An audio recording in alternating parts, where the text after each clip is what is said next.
everyone. Today's topic is supporting a remote workforce during a pandemic, and that's what I'm going to be sharing with you today. Vitality is in a unique position to look at our aggregated member data alongside our Britain's Healthiest workplace data to share our insight and support on the ROI for spending on health and well-being. Before COVID, we were already facing a health challenge. We knew from the ongoing results of Britain's Healthiest Workplace, the rates of obesity were increasing. Fewer people were eating a healthy diet, and those experiencing moderate or severe symptoms of depression were on an alarming increase in trend.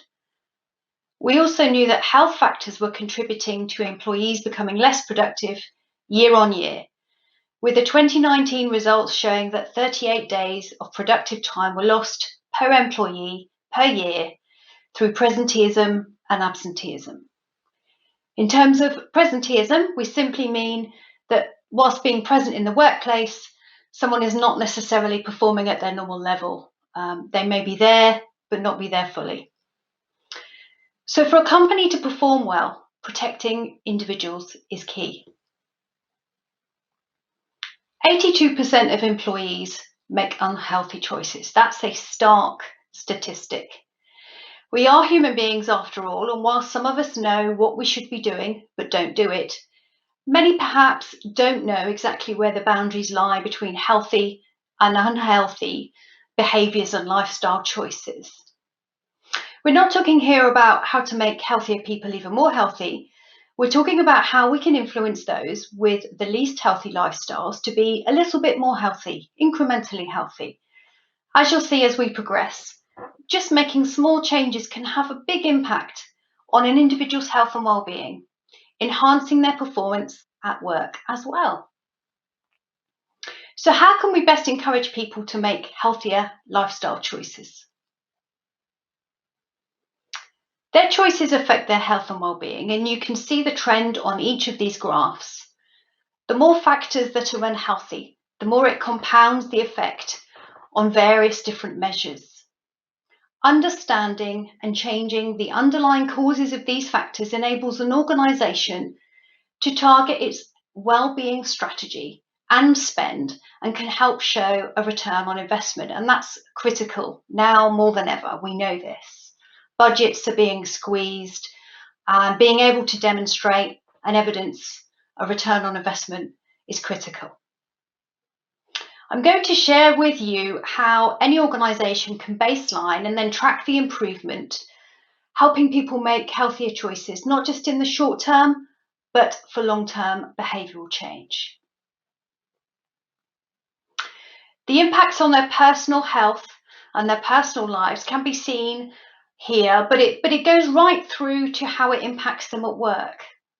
This can have a profound impact on an organisation, any organisation, but especially the smaller SMEs, where there is little tolerance for a drop in a person's productivity.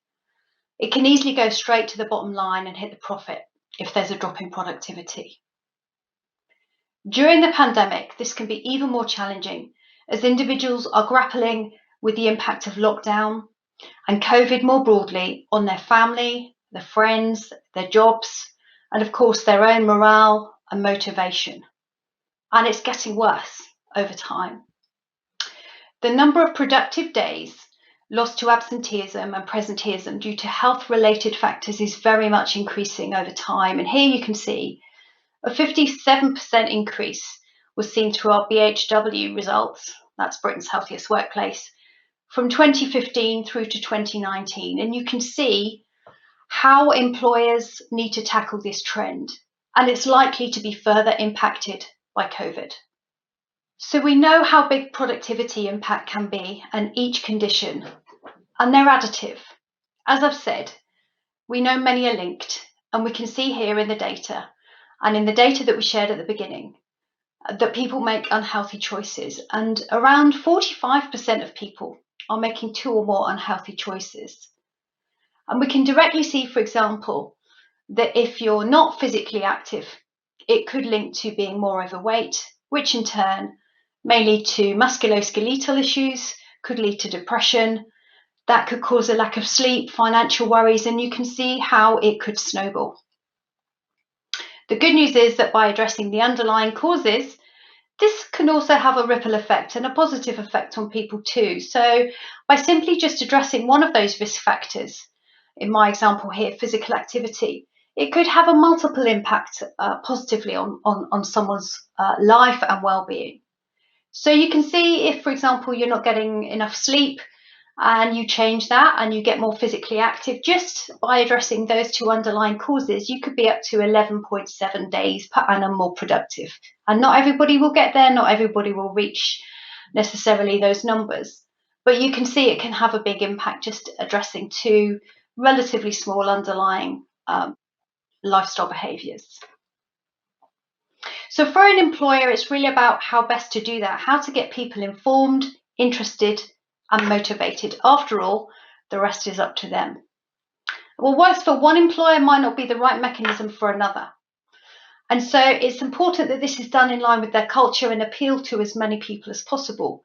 Some people might enjoy simply walking the dog and getting physically active doing that. So how do you encourage and support that as an employer? For others, it might be mindfulness activities. For others, it might be running a marathon. And for some, joining group classes such as those at a gym, or other new various mechanisms such as Peloton, for example. Each has its place, and just implementing one in isolation isn't going to be effective for everybody. As I've said, we also know that many of these productivity impacts are modifiable, and there's a clear difference between companies that perform well with health and well-being and those that don't. Good performers are losing just over 25 days per year in productivity loss, compared with 44.5 for the worst performing organisations. So what are the characteristics of a healthy business? Culture, leadership, effective well-being strategies, and this ultimately results in healthier employees. High participation and awareness is key. And we know that the right rewards directly link to behavioural change and boost engagement and impact significantly. For those not already at the top of their game, this represents a sizable opportunity to invest wisely and take on board some free initiatives as well that can improve productivity and ultimately the profit of the organisation. The pandemic has made the mental and physical challenges we face even more acute at a time when a healthy lifestyle has never been as important. We know from our data that the pandemic has added to anxiety and stress levels. We all feel it. But that's something that we all need to consider. And not only the symptoms of depression doubling, but signs of burnout rose by 33% in 2020, according to some LinkedIn data. Adding our own data to this, we can also see that those at the younger age groups are even more at risk from depression and have seen the biggest deterioration just before and during and through COVID. Perhaps their roles now might be seen as less secure. We see this reported on the news. Their expectations of the workplace have changed. And their frame of reference is less long. They've spent less time in employment. As I said, it's well reported by the media. The societal impacts seem to be more significant for those at the younger age groups. As you get to older age groups, though, worryingly, there is, as we know, a correlation between our activity levels and our health and well-being and our risk of hospitalisation from COVID. In line with published research, insights from vitality data have found that the body's ability to fight the virus and its negative consequences can be impacted significantly by lifestyle factors, as you can see here. Those males aged 40 to 49 have seen a 27% lower hospitalisation rate due to COVID than those with low physical activity in that same cohort.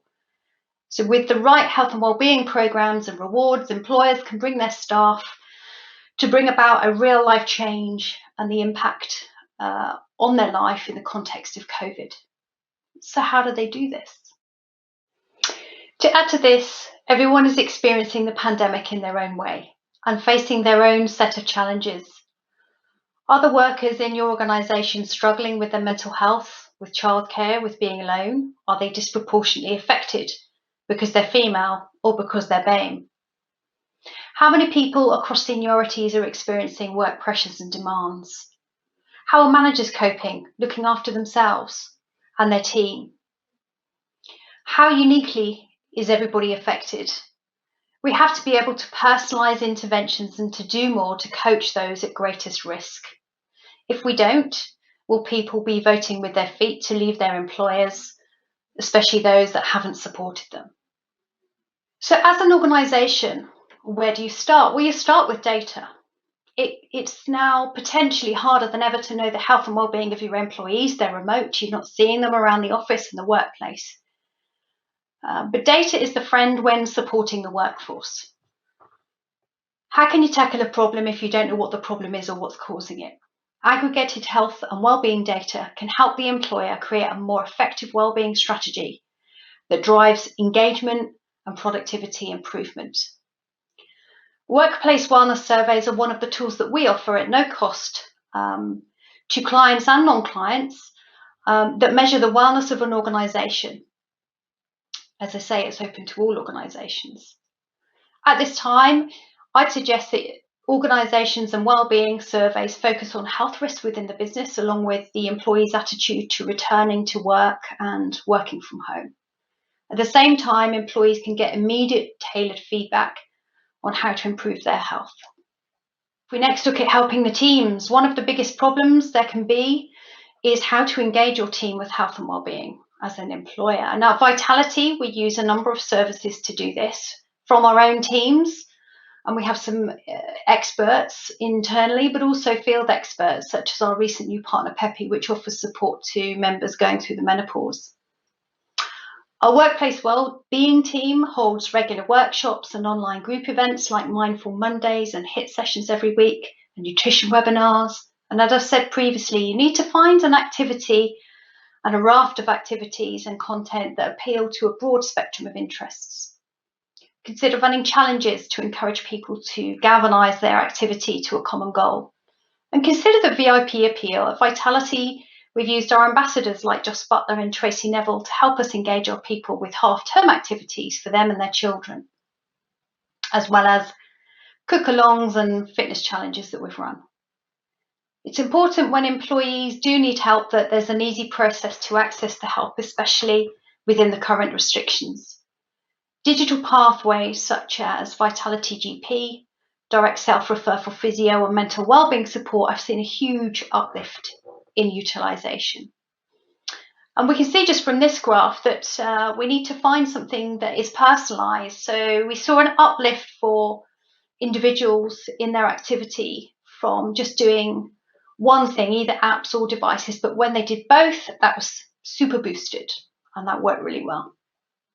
First thing you need to start with, though, is helping yourself. And here we frame it in the context of putting your own mask on before helping others. And this is true for many of the leaders who are having to look after themselves and look after their team.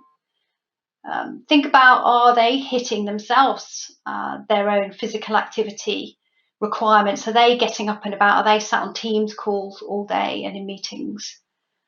Mindfulness sessions to improve how to handle the stresses and strains of working from home. And Headspace has found that employees can reduce stress and job strain and improve satisfaction significantly by using their mindfulness services. So a 1, 2, 3, step 1, get the data, understand where your risks are. Step 2, implement the right interventions. And step 3, don't forget to put your own oxygen mask on first before you can help others. The pandemic has compounded our challenges as employers.